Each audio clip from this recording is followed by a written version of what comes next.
माझं नाव कल्पेश मलबानी आहे. मी विंचूरचा नागरिक आहे. तर तुमचे गाव काय? विंचूर शहर. माझं नाव प्रदीप देवरे आणि मी तुमचे जे शिक्षक आहेत ना या शाळेचे यांच्यासारखाच एक शिक्षक आहे पोकडदरी या ठिकाणी. तुमचे गाव? माझं गाव साक्री तालुक्यातलं मजदी नावाचं गाव आहे, परंतु मी जिथं काम करतो तेच माझं गाव आहे ना. थँक्यू. सर तुमचा व्यवसाय कोणता? याच्यात घे. मी मेकॅनिकल इंजिनियर आहे. मी शिक्षक आहे. सर तुमचे शिक्षण किती झाले आहे? माझं शिक्षण मास्टर ऑफ आर्ट्स MA याला म्हणतात आपण नाही का, इंग्रजी विषयातून MA केलेलं आहे मी आणि इंदिरा गांधी मुक्त विद्यापीठातून BEd ची पदवी पण घेतलेली आहे. माझं शिक्षण मास्टर ऑफ सायन्स झालंय मेकॅनिकल इंजिनिअरिंग मध्ये आणि ते मी अमेरिकेतनं केलं आहे युनिव्हर्सिटी ऑफ टेक्सास आर्लिंग्टन मधून आणि त्याआधी मी पुणे विद्यापीठातनं बॅचलर ऑफ इंजिनिअरिंग केलंय.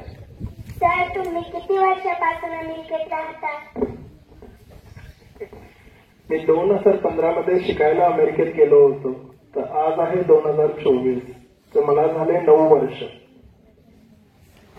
सर तुम्ही कोणत्या शाळेत शिकवता? पोकडदरी. सर तुम्ही कोणत्या कारणासाठी अमेरिकेत गेले? हा प्रश्न खूप चांगला आहे. 2014 मध्ये मला उच्च शिक्षण घ्यायचं होतं आणि तेव्हा आपल्याकडे उच्च शिक्षण खूप कॉलेजमध्ये नव्हतं, म्हणून मी अमेरिकेत गेलेलो.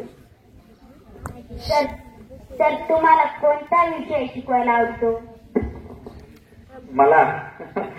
मला सगळे विषय शिकवायला आवडतात बेटा, परंतु इंग्रजीवर माझं विशेष प्रेम आहे.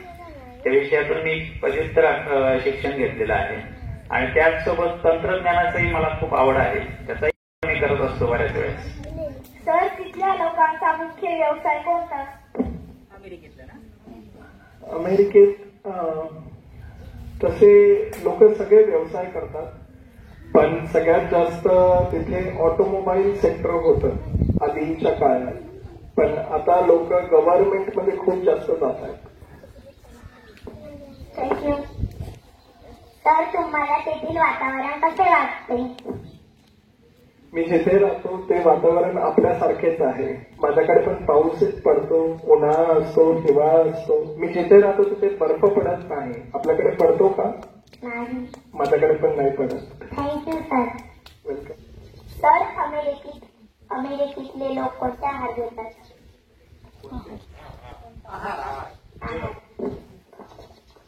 अमेरिकेतले लोक आपल्यासारखी सगळी खातात. ते व्हेज फूड खातात, ते नॉनव्हेज पण खातात, ते सगळं खातात. Thank you sir. सर तुम्ही आमच्या शाळेतील मुलांना कोणता संदेश द्याल?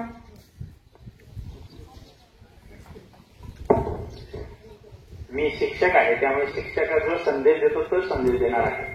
थँक्यू. खूप खूप शिका. शिकत असताना चौकस पद्धतीने कुठल्याही गोष्टी, जसं आता तुम्ही प्रश्न विचारतायत ना, जो जास्त प्रश्न विचारतो का तो खूप मोठा होतो. Thank you sir. ज्याला वाटतं की मला काय प्रश्न विचारायची गरज नाही, समोरच्याने विचारलं त्याच तोच प्रश्न माझा पण होता, तो पुढे जात नाही बाळांनो. त्यामुळे प्रश्न जास्त विचारा आणि कुठल्याही गोष्टीकडे पाहण्याची आपली जी दृष्टी आहे ना ती चौकस असायला हवी. आता इथं बसता बसता माझं लक्ष या पारंब्यांकडे गेलं. कधी काही या पारंब्याच्या टोकाचा मी औषध म्हणून वापर केलेला आहे, मला एकदम लक्षात आलं. तर अशा प्रकारे कुठेही गेलास ना तर प्रत्येक बारीक बारीक गोष्टीचं निरीक्षण करायला आपण शिकायला पाहिजे, त्याच्यातूनच आपण मोठे होत असतो. नाही का? सर अमेरिकेतले लोक कोणकोणते खेळ खेळतात? अमेरिकेतली लोक त्यांचं सगळ्यात फेमस म्हणजे जे सगळ्यात जास्त खेळणारा खेळ ते त्यांचं अमेरिकन फुटबॉल खेळ आहे. ते फुटबॉल पायाने खेळतात, ते फुटबॉल हाताने खेळतात. तो रग्बी सारखा असतो. आपण जसं क्रिकेट खेळतो तसं ते बेसबॉल पण खेळतात, आणि जसं आपण हॉकी खेळतो तसं ते आईस हॉकी खेळतात. तर त्यांचे हे 3 सगळ्यात जास्त खेळणारे खेळ आहेत. Thank you sir. सर माझे नाव पलक गोकुलांडे आहे. मी आता 5वीत शिकते. सर तुम्ही तुमच्या शाळेत कोणकोणते उपक्रम राबवतात? Best question. आता मी यावर्षी इयत्ता 1लीला शिकवतो, पण याच्या आधी गेले 6-7 वर्ष मोठ्या वर्गांना शिकवत होतो. 6वी, 7वी, 8वी अशा वर्गांना शिकवत होतो. तर त्यांना शिकवत असताना मी 2018 मध्ये मायक्रोसॉफ्टचा सर्टिफाईड एज्युकेटर झालो, आणि त्याच्या माध्यमातून ग्लोबल कम्युनिटीशी म्हणजे आंतरराष्ट्रीय वेगवेगळ्या देशातील शिक्षक आणि विद्यार्थ्यांशी त्यांचं इंग्रजी सुधारलं त्यामुळे. आणि म्हणूनच अशाच उपक्रमांमुळे माझा विद्यार्थी मागच्या वर्षी स्पेलिंग बीला जिल्हा स्तरापर्यंत जाऊ शकला. याला कारण हेच असतं, बेस जर तयार असला तर मुलांमध्ये त्या प्रकारचा आत्मविश्वास निर्माण होत असतो. तर अशा प्रकारचे उपक्रम राबवले. त्यानंतर सरांनी रोबोटिक्सचा एक उल्लेख केला. मागच्या वर्षी मी माझ्या स्वखर्चाने साधारण 3 किट निर्जन स्थळी आपल्याला सोडून दिलं. तर अशा निर्जन स्थळी आपण आपली उपजीविका पूर्ण करत आपलं जीवन कसं जगू शकतो हे कौशल्य विद्यार्थ्यांमध्ये जर प्राप्त व्हायचं असेल तर अशा प्रकारच्या उपक्रमांची खूप गरज असते, आणि म्हणूनच मी असे उपक्रम राबवले. थँक्यू. सर अमेरिकेत राहायला कोणते कोणते नियम पाळावे लागतात? अमेरिकेत राहायला खूप नियम पाळावे लागतात. सगळ्यात आधी तुम्हाला स्वतःची कामं सगळी स्वतःहून करायला पाहिजे. तुम्हाला कोणी नोकर चाकर कोणीच भेटत नाही. तुम्हाला कामवाल्या बाया भेटत नाही, घराचं काम करायला कोणी भेटत नाही, स्वयंपाक करायला कोणी भेटत नाही. ते सगळं तुम्हाला यायला पाहिजे. दुसऱ्या गोष्टी, तुम्ही जेव्हा गाडी चालवतात जे नियम रस्त्यावर आहे तेच पाळायला पाहिजे. माझं स्पीड 10 म्हणजे रस्त्यावरचं स्पीड 30 होतं आणि माझ्या गाडीचं स्पीड 40 होतं. मला लगेच पोलिसांनी पकडलं आणि मला तिकीट दिलं. मला फाईन भरावी लागली. तर मी जर 30च्या स्पीडने गाडी चालवलं असली तर मला तिकीट नसतं भेटलं, मला फाईन नसती लागली. तर तुम्हाला सगळे नियम जे तिथे दिले तुम्ही जर व्यवस्थित पाळले तर तुम्हाला काहीच त्रास होणार नाही. थँक्यू. वेलकम. सर माझे नाव खुशीभूषण निंबाळकर. मी आता 5वीत शिकते. मी तुम्हाला प्रश्न विचारू शकते का? मग सर तुम्हाला काम करण्याची प्रेरणा कोणापासून मिळाली? काम करण्याची प्रेरणा तर आई वडिलांपासून सुरुवातीला, त्यानंतर जीवन जगत असताना जसे जसे मित्र, मार्गदर्शक, इथंच माझे एक मार्गदर्शक बसलेले आहेत कोथमिरे सर, असे जे जे लोक भेटत गेले ना, या सर्वांकडनं प्रेरणा चांगलं ते घेण्याचा प्रयत्न मी केलेला आहे. आणि सर्वात महत्वाची गोष्ट म्हणजे मुळात आपण स्वतः सकारात्मक असायला हवं, नाही का? आपलीच आपल्याला प्रेरणा मिळायला पाहिजे स्वतःहून. इतर लोक तर देतच असतात आपल्याला, पण आपलं मन, आपल्या मनातूनच आपल्याला प्रेरणा मिळायला पाहिजे, जेणेकरून आपण जास्त उच्च दर्जाचं आणि चांगल्या गुणवत्तेचं काम करू शकतो. Thank you sir. वेलकम. सर माझे नाव समीक्षा पांडुरंग गाववाड. मी आता 4थीत शिकते. सर तुम्हाला अमेरिकेत जायला काय केले? मला अमेरिकेत जायला मला एंट्रन्स एक्झाम द्यावी लागली. मला त्यानंतर विजा अपॉइंटमेंट घ्यावी लागली, विजा इंटरव्ह्यू द्यावा लागला, फ्लाईटचं तिकीट करावं लागलं, फ्लाईटमध्ये बसून अमेरिकेत जावं लागलं. Thank you sir. थँक्यू. सर तुमचा अमेरिकेतील खाद्यपदार्थ कोणता? मला सगळ्यात जास्त आपलं इंडियन फूड आवडतं. जे आपलं घरगुती जेवण आहे मला सगळ्यात जास्त ते आवडतं. आणि त्यानंतर मला सेकंड आहे ते मला थाय फूड आवडतं. आपले जे नूडल्स किंवा राईस असतात ना, भात किंवा नूडल्स असतात, मला ते आवडतं. थँक्यू. माझे नाव शिवानी शेखर सोनवणे. मी आता 5वीत शिकते. सर तुम्हाला पुरस्कार मिळाल्यावर काय वाटले?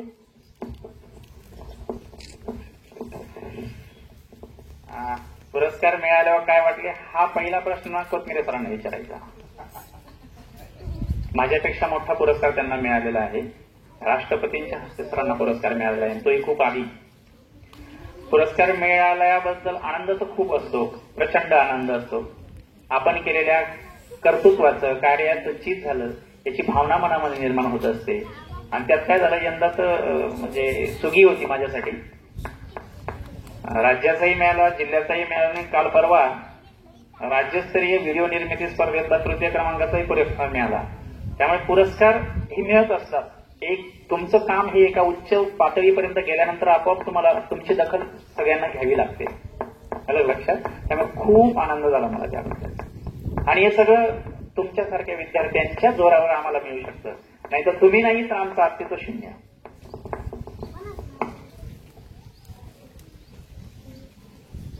सर, तुमच्या पुरस्काराचे स्वरूप काय आहे? पुरस्काराचं स्वरूप, राज्याच्या पुरस्काराचं स्वरूप होतं रुपये 1,10,000.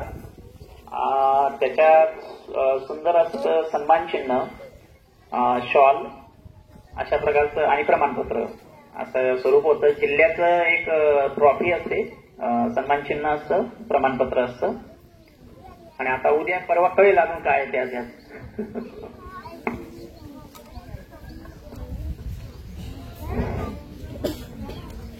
माझे नाव वेदांत कृष्णा सानप. मी इयत्ता 5वीत शिकतो. मी तुम्हाला प्रश्न विचारू शकतो? नक्की. सर, अमेरिकेतील शिक्षण व्यवस्था कशी आहे? अमेरिकेतली शिक्षण व्यवस्था इयत्ता 1ली ते 10वी पूर्णपणे गव्हर्नमेंट कडून असते. आणि आपल्यासारख्या शाळा असतात, आपल्यासारखे सगळे खेळ असतात तिथे. पण फक्त तिथे जे माध्यम असतं शिक्षण घेण्याचं ते इंग्लिश मीडियम मध्ये असतं. थँक्यू. माझे नाव सुकृत योगेश जगदाळे. मी आता 1लीत शिकतो. काका, तुम्हाला अमेरिकेत जाण्यासाठी काय काय करावं लागले? मला अमेरिकेत जाण्यासाठी सगळ्यात आधी एक्झाम द्यावी लागली. मला शिकायचं होतं पुढे, त्यामुळे मी एंट्रन्स एक्झाम दिली आणि ती एंट्रन्स एक्झाम क्रॅक झाल्यावर मला ऍडमिशन भेटली. मग मी अमेरिकेत गेलो. पुढे मी काय करायचं, कसं जायचं, म्हणजे मी जेव्हा 10वीत होतो मला इंजिनियर व्हायचं होतं, पण मला माहित नव्हतं कुठलं इंजिनियर व्हायचं. तेव्हा आपल्याकडे स्पाइस मोबाईल म्हणून एक मोबाईल कंपनी होती इंडियात. त्यांचे जे मालक होते त्यांना माझे वडील ओळखायचे. तर ते म्हटले एकदा त्यांच्याशी बोलून बघ, तुला कुठलं इंजिनियर व्हायचं, काय व्हायचं. तर मी सगळ्यात जास्त त्यांना प्रश्न विचारले. तर तुम्हाला पण जर काही प्रश्न असेल तर तुम्ही शिक्षकांना विचारा. जर तुम्हाला काही प्रश्न माझ्यासाठी असेल तर मला विचारा. आणि त्यानंतर त्या प्रश्नाचं जे काय उत्तर तुम्हाला भेटतं ते तुम्ही नीट ऐकायचं. आणि त्या उत्तरावर मग तुम्हाला पुढे काय करायचं, पुढचं काय मार्गदर्शन आहे ते तुम्हाला नोंदवून घ्यायचं किंवा तुम्ही तिथे जायचं जे काय मार्गदर्शन तुम्हाला भेटेल. तर तसंच मला त्यांनी सांगितलं का तुला मेकॅनिकल इंजिनिअरिंग करायचं, इलेक्ट्रिकल करायचं का सिव्हिल करायचं का कम्प्युटर करायचं. तर मला इतकं कल्पना नव्हती चौघांमध्ये काय, पण मला माहिती की मेकॅनिकल इंजिनिअरिंग माझ्या काळात म्हणजे 2014-15 मध्ये 2011 मध्ये त्याला मदर ऑफ इंजिनिअरिंग म्हणायचे. आजही ती मदर ऑफ इंजिनिअरिंग आहे. आणि त्यामुळे मग मी ठरवलं की मेकॅनिकल इंजिनिअरिंग करायचं. तर तसंच तुमच्या मनात जर असेल तर मला कल्पना चावला व्हायचंय उद्या, मला पीटी उषा बनायचंय किंवा काही पण, तर तुम्ही त्यांनी काय मेहनत केली, त्यांचे पावलं कुठे गेले,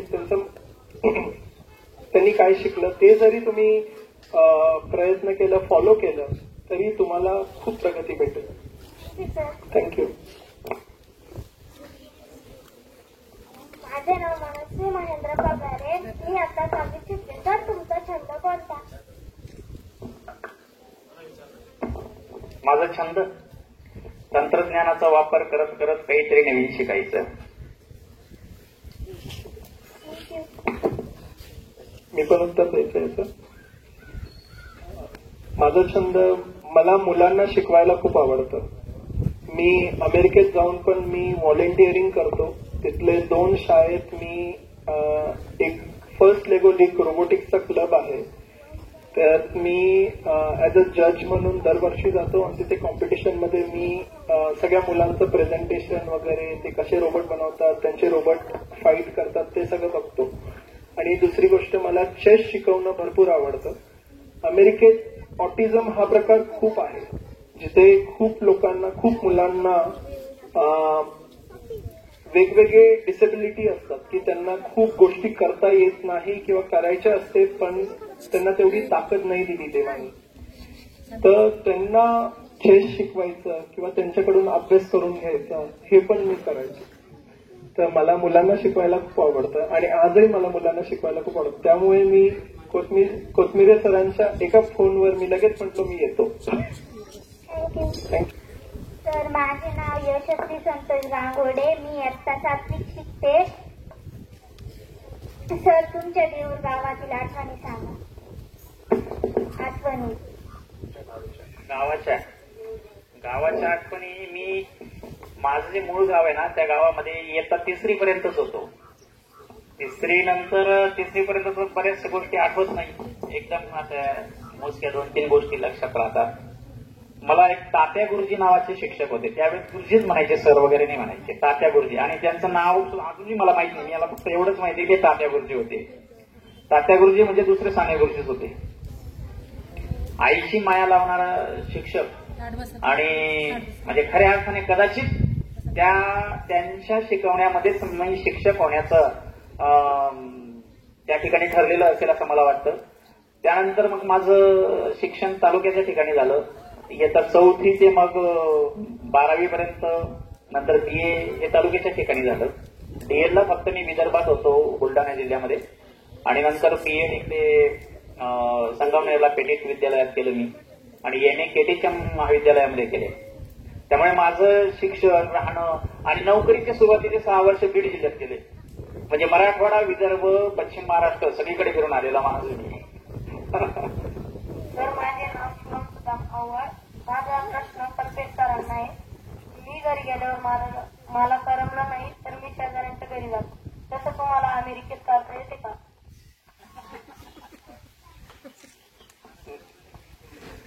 नाही, मला घरी भरपूर करमतो, कारण माझ्या घरी फक्त मी आणि माझी बायको गायत्री मलपानी आणि आता मुलगा झालाय आम्हाला दोघांना. तर आम्ही घरी भरपूर मजा करतो आणि आम्ही एक दुसऱ्यांना वेळ देतो, त्यामुळे मला घरी आवडतं. तुम्हाला मी खरंच सांगेल का, मी माझ्या आयुष्यात 3री पासून ते 12वी पर्यंत मी टीव्ही फक्त मोजून 10 दिवस बघितलंय. कारण मी माझ्या आत्याकडे राहिलो आणि माझ्या आत्याकडे टीव्ही नव्हता. 8वी पर्यंत मी त्यांच्याकडे होतो आणि त्यानंतर मी हॉस्टेलवर राहिलो आणि हॉस्टेलवर पण टीव्ही नव्हता. तुम्ही फक्त जेव्हा सुट्ट्यांमध्ये यायचो तेव्हा मी 1-2 दिवस टीव्ही बघायचो.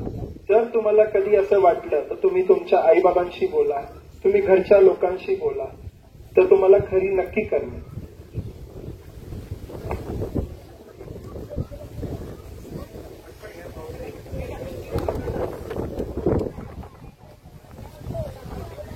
सर, तुमचे आवडते पुस्तक कोणते? मला सगळ्यात आता एक पुस्तक मी वाचलं होतं, नेपोलियन हिलचं, ते आवडतं. आणि माझा छंद जे आहे पुस्तकांमध्ये ते माझं स्वतःच्या डेव्हलपमेंटसाठी आणि फायनान्समध्ये आहे. तर रिच डॅड पुअर डॅड हे एक पुस्तक आहे, ते मला खूप आवडतं. आणि तुम्ही सगळे जेव्हा 12वी व्हाल किंवा तुमचं 4 वर्षाचं 3 वर्षाचं ग्रॅज्युएशन व्हाल तेव्हा अजून एक माझा आवडता खेळ, सगळ्यात जास्त मला आजही फुटबॉल आवडतो. जे आपण इथे खेळतो फुटबॉल, आपल्याकडे जे चालतं. पण सरांसारखं मी पण भरपूर खेळ खेळलोय, कबड्डी, खो खो. आमच्या शाळेत सगळी खेळ होती, त्यामुळे मला ते अपॉर्च्युनिटी भेटली खेळायला. सर, तुम्हाला भारतात परत यायचे वाटते का? नक्की. मला हा प्रश्न दरवर्षी कोणी ना कोणी सगळेच विचारतात आणि मी ठरवलेलं आहे की मला भारतात परत यायचं आहे. आणि त्याच्या मागे 2-3 कारणं आहे. एक, मी माझ्या बाबांसाठी एकटा मुलगा आहे, तर मला बहीण नाही, भाऊ नाही, तर त्यांची काळजी घ्यायला मला यावं लागणार आहे कधी ना कधी.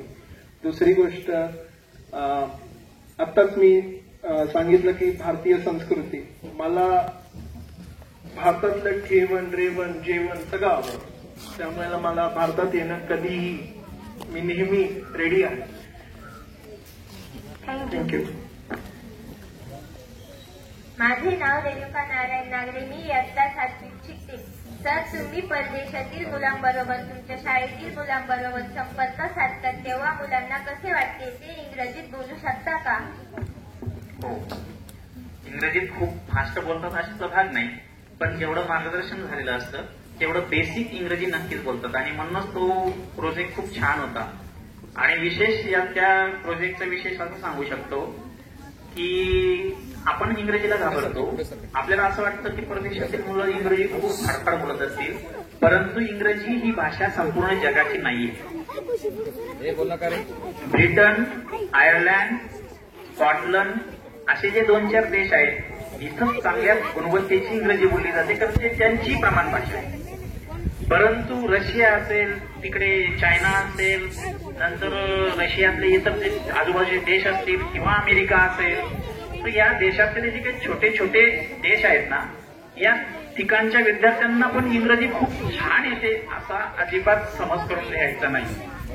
मी तर म्हणेल की रशियन विद्यार्थ्यांपेक्षा माझ्या विद्यार्थ्यांचं इंग्रजी चांगलं होतं. आम्ही त्यांना जे ग्रीटिंग पाठवले होते, इतके वर्सटाईल ग्रीटिंग आमच्या विद्यार्थ्यांनी तयार करून पाठवले, आणि त्यांनी जे आम्हाला ग्रीटिंग पाठवले, तुम्ही शाळेत येऊन बघा ते ग्रीटिंग, एक ओळीचं एक वाक्य लिहिलेलं आहे फक्त. होता का शाळेच्या मुलांना काय संदेश द्या? मी हा संदेश माझ्या परिवाराला, माझ्या मित्रांना, सगळ्यांना हात देते. आणि एक नाही 2 संदेश आहेत. पहिला संदेश हा आहे की खरं बोलावे, कधीच खोटं न बोलावे. जर तुम्ही खरं बोलले तर तुम्ही कोणालाच भिणार नाही, तुम्ही कोणालाच घाबरणार नाही. पण तुम्ही जर खोटं बोलले, एक खोटं बोलण्यासाठी दुसरं खोटं बोलावं लागतं, दुसरं खोटं लपवण्यासाठी तिसरं बोलावं लागतं. तर तो हा पहिला संदेश आहे. जर तुम्ही होमवर्क नाही केला तर खोटं बोलू नये.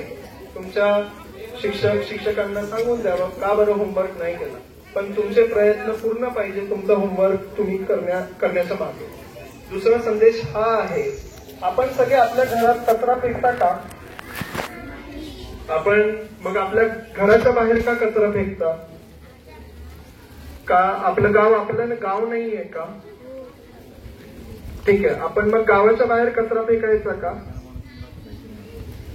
आपण आपल्या देशाच्या बाहेर कचरा फेकायचा का? मग आजपासून मी नक्की हा एक संदेश सगळ्यांना देईल का सगळ्यांनी प्रयत्न करायचा. आपण कचरा रस्त्यावर बाहेर कुठेच फेकायचा नाही. कचऱ्याची पेटी सगळीकडे असते. आपल्या शाळेत कचऱ्याची पेटी आहे का? मग आपण कचरा आपल्या कचऱ्याच्या पेटीतच फेकायचा. जर मी आता मुंबईला गेलो होतो ट्रेनमध्ये, मी सकाळी पोहे खाल्ले आणि ते पेपर प्लेट वगैरे होते. मी रात्री 10 वाजता घरी आल्यानंतर मी कचऱ्याच्या पेटीत ते पेपर प्लेट पिशवीत काढून टाकले. तेव्हापर्यंत ते सगळे पेपर प्लेट माझ्या बॅगेत होते. आपण आपल्या घरात कचरा फेकत नाही तर आपण आपल्या गावात कचरा नाही फेकायचा, आपण गावाच्या बाहेर नाही फेकायचा, आपण आपल्या देशात कचरा नाही करायचा. थँक्यू. एक शिक्षक म्हणून आणि नागरिक म्हणून त्यांनी खूप छान संदेश दिला. आपल्या सन्माननीय पंतप्रधानांचंही तेच स्वप्न आहे, आपला भारत हा स्वच्छ आणि सुंदर असायला पाहिजे.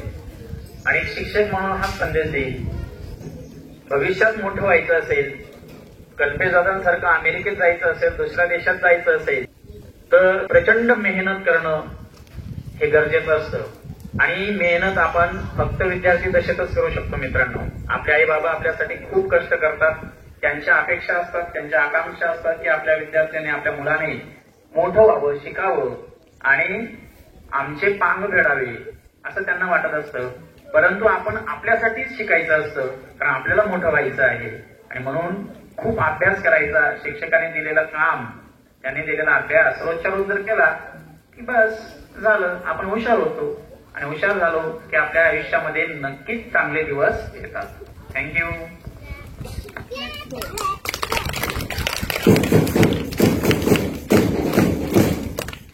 धन्यवाद देवरे सर आणि कल्पेश दादा.